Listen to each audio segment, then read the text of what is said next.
one of the oldest Hispanic communities in all of the San Diego and California, and the roots here are very, very deep.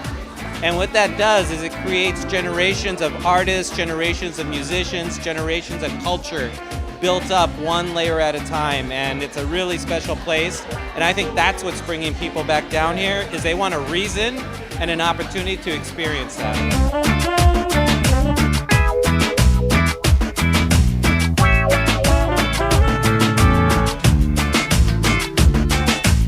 We're here as part of this art show until our last breath, taking a stance on the ongoing issue around the community plan and propositions B and C, which are now on the ballot, which attempts to take the decision-making out of Barrio Logan's hands.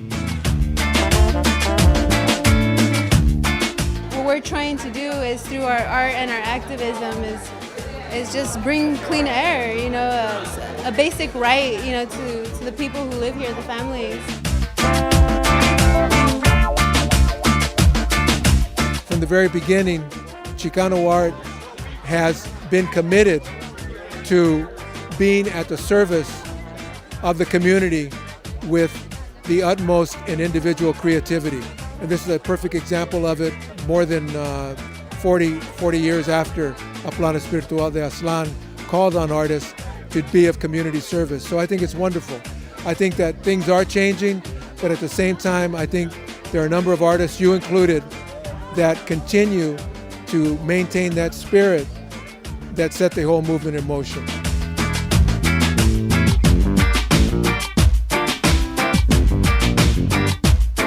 Curse words and gestures like that have a place in language. You know, they have it's a legitimate expression when appropriate, never to be used loosely.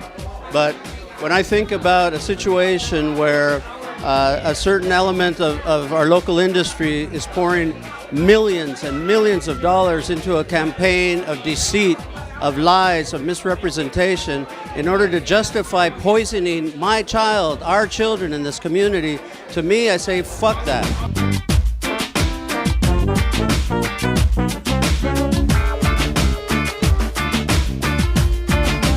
It's our duty as citizens, it's our duty as people who believe in communities like Barrio Logan to try to stand up and say this isn't right.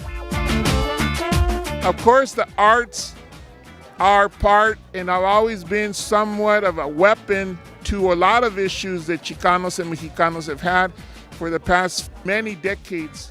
You know, and you can go down from immigration to bilingual education, we still have the same issues going on. So the arts have always been our spokesway of dealing with those issues. We don't have TV stations, we don't have radio stations, but the art has always been very instrumental in being our voice to the community.